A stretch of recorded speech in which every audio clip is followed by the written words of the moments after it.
In the mountains of eastern Kentucky, generations of people spent their careers as coal miners. But times are changing.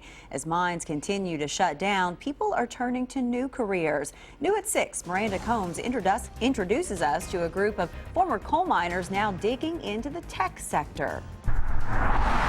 And when I was a kid, we would stand, look in the window and watch the bottling go through in the bottling room. This building isn't what it appears to be. Tom Hatcher was this guy's father, and he was this guy's father, and all three of them were managers here of the coke bottling plant in Pikeville. The bottling plant has been gone for decades. The same idea is happening inside. I can't imagine that it would be there if it does nothing. These people aren't who they used to be. We thought maybe we can get some people interested in this, maybe 50 applicants. Turns out it was 350 applicants. 10 got the chance to make a career move from coal to code. It's a new day in eastern Kentucky, and we're trying to do things a new way. BitSource is partly the idea of Rusty Justice. So these are old ancient mining tools, and the S is actually that. To start a tech sector in coal country.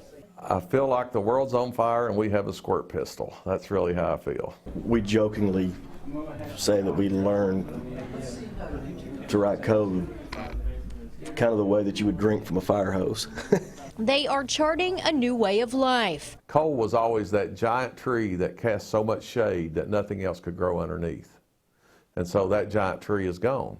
And so now things can grow. Kind of code I'm editing is called PHP. And what he's planting, he says, is a new culture. I have a 17-year-old son that's a junior in high school, and now he's decided that next year he's going to take a coding class. While never forgetting those that came before them. But John Goodlett worked on the Mars Viking lander. He's from Hazard.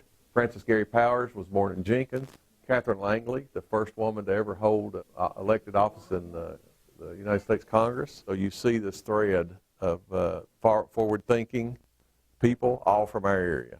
Why is it important for them to be on the wall like this? Because we surround ourselves, these folks that you see around you are those folks for this generation. Knowing that this right here is probably going to change the area, I mean, I'll be proud. Jamie Adams was part of a tradition in Pikeville. He was a scoop driver at a coal mine, working at a place like this, just like generations before him. But many mines look like this one now.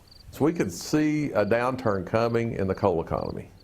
We did not see the total collapse. We did not foresee that. The mines are nearly gone, and for those who are left, they're left trying to survive. Yeah, I worry every day for them. There's more and more of them losing their jobs and having to move away from here. So when Adam saw a chance to stay, he took it. And every day for the past year, he and his co-workers sit among the past and look ahead. We've exported coal for forever. That's what we're known for. So now what we want to do is export code. So it's doing a 4 each right there. And he's in charge of the charge. So when they asked me about it, it was, can we teach a coal miner to code? And for me and anybody else in the industry, of course. BitSource was forged from the SOAR initiative. Justin Hall is the president of BitSource. It opened last summer. Both he and Justice say this will work because it's one of the few industries where mountains don't matter. We have a lot of hurdles. We have the perception from the outside world that we are not smart enough to do this. That's a struggle we face. We're talking the same language in code. Code doesn't have the twang that we have in our sound, so people can see that, oh, they can do things. So we're breaking down those stigmas every day. While never forgetting who came before them. In Pikeville, Miranda Combs, WKYT.